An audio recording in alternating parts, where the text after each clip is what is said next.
Voici votre exercice de chaleur qui va résumer en fait tout ce que l'on a vu jusque-là. Donc, on a deux types de chaleur. La chaleur latente qui est en fait une transformation, par exemple, de l'eau liquide en vapeur ou de l'eau solide en l'eau liquide à la même température, d'accord, sans changer de température. Et la deuxième chaleur, c'est un chauffage. Donc, on va augmenter la température pour faire chauffer, par exemple, le solide ou pour faire chauffer le liquide ou pour faire chauffer la vapeur. D'accord? Donc, on commence. On regarde ici l'énoncé que l'on nous donne. On nous parle de l'eau, d'accord? On nous dit que l'on a 10 grammes de glace et 10 grammes de vapeur d'eau. Très bien. On nous donne deux températures. Alors, vous voyez, le moins est là. Donc, je rajoute ici moins 40 degrés et 120 degrés. D'accord? Donc, comme c'est l'eau, on doit automatiquement savoir à quelle température l'eau est de la glace, jusqu'à quelle température l'eau est de la glace. Donc, c'est 0 degré. D'accord? Ensuite, on doit savoir à quelle température on passe du liquide à la vapeur. C'est 100 degrés. 100 degrés. Très bien. Donc, on va rajouter ici la solide, liquide et gaz. D'accord? Très bien. Donc, maintenant que l'on a ça, on va ici donc regarder le texte et on a moins 40, on a deux températures encore, moins 40 et 120. Donc moins 40, c'est la première ici. Voilà. On vous parle de la glace en plus, donc il n'y a pas de doute. Et 120, eh bien, elle est ici. Voilà. Donc maintenant que l'on a complété ce graphique, qu'est-ce qu'il faut faire? Il faut rajouter ici les deux réactions qui nous permettront de passer à 0 degré du solide au liquide, ça c'est la fusion. Et l'autre réaction qui permet de passer du liquide au gaz à 100 degrés sans changement de température, c'est la vaporisation. D'accord? Ok. Je vais vous les écrire mieux sur le côté. La fusion, c'est la réaction qui permet donc un changement d'état du solide à liquide à 0 degré. D'accord? Et la vaporisation, c'est la réaction qui va vous permettre de changer d'état, passer du liquide au gaz à 100 degrés. Voilà. D'accord? Bon, maintenant, nous allons calculer. Alors, comment on fait? Qu'est-ce que l'on fait? Dans cet exercice, qu'est-ce que l'on nous demande précisément? Eh bien, on nous demande un changement de calculer la quantité donc d'énergie totale quand vous passez de là à ici. D'accord? Donc, on va découper notre graphique en fonction donc de la courbe. On voit bien qu'il y a des étapes différentes. Ici, on découpe. Voilà. Et on va regarder quel type de formule on peut utiliser. On a quoi comme formule? On a Q est égal à M fois C fois delta T. C, qu'est-ce que c'est? C'est la chaleur spécifique. Donc, vous les avez là, chaleur spécifique du solide, chaleur spécifique du liquide et chaleur spécifique du gaz. Maintenant, on a M, eh bien M, c'est la masse 10 grammes. Delta T, qu'est-ce que c'est que delta T? Eh bien, c'est la différence de température. Donc, cette formule, vous allez devoir l'utiliser ici en passant de moins 40 degrés à 0 degré, ou de 0 degré à 120 degrés, à 100 degrés, pardon, ou de 100 degrés à 120 degrés.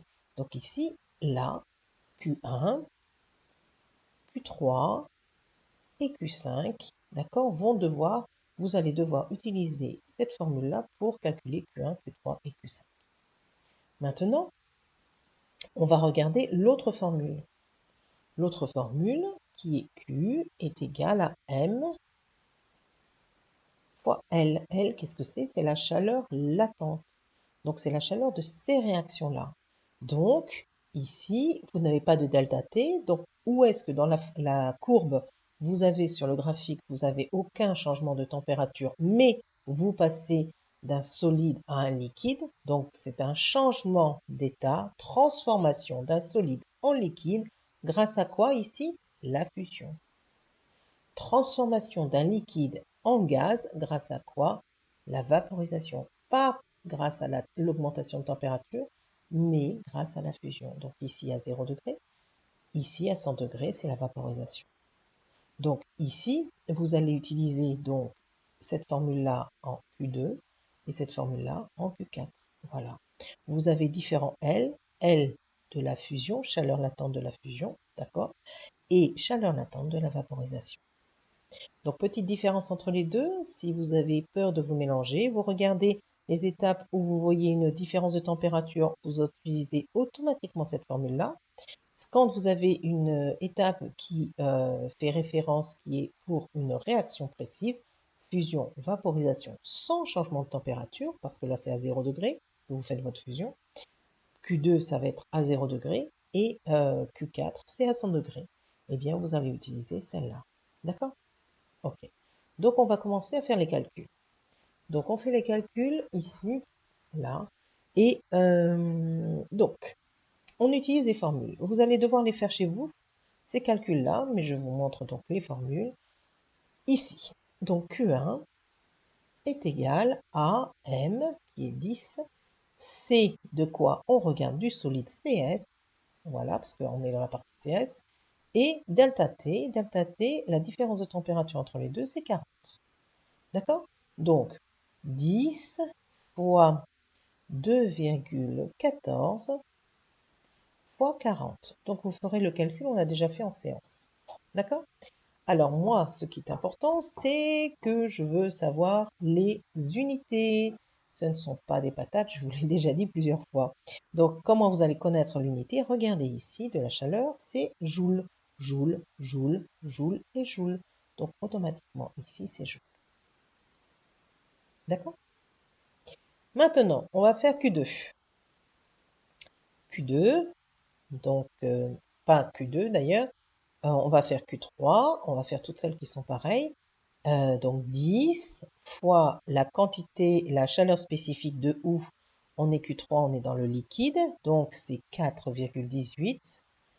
Voilà, fois la différence de température entre les deux, de 0 à 100, ça fait 100. D'accord? Et toujours la même chose, notre unité ici, c'est joule. Vous faites très attention à vos unités, s'il vous plaît.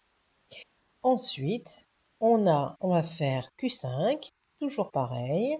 C'est 10, parce qu'on a 10 grammes de vapeur, c'est marqué là. Voilà. On voit alors de la vapeur gaz, donc 2,02. Et la différence de température ici, 100 à 120, ça fait 20. Voilà. Et je répète toujours la même chose. C'est des joules, ce sont des joules. D'accord? Ok. Maintenant, on va faire celles qui sont Q2 et Q4. D'accord? Donc, Q2 est égal à M fois L. L de quoi? C'est la fusion. Vous regardez LF, LF. Donc, c'est égal à quoi? 10 fois 335. Et toujours la même chose, vous voyez, c'est des joules ici. Donc, automatiquement, ce sont des joules. D'accord? Et Q4, voilà, est égal à 10 fois L de quoi? La vaporisation, parce que nous sommes ici en vaporisation. D'accord? Donc ici, 10 fois la vaporisation, c'est 2263. Et toujours la même chose, ce sont des joules. D'accord? Donc vous allez faire le calcul de tout. Et moi, ce que l'on me demande dans cet exercice, c'est calculer la quantité de chaleur pour passer d'ici à moins 40 degrés à 120 degrés. Donc qu'est-ce qu'il va falloir faire? À la fin, il va falloir additionner tout le monde. Donc la quantité totale, d'accord, de chaleur que l'on me demande pour transformer ce solide de moins 40 degrés à 120 degrés, eh bien c'est Q1 plus Q2 plus Q3 plus Q4 plus Q5. Et normalement, vous devriez trouver, hier on avait trouvé 31 000 quelque chose.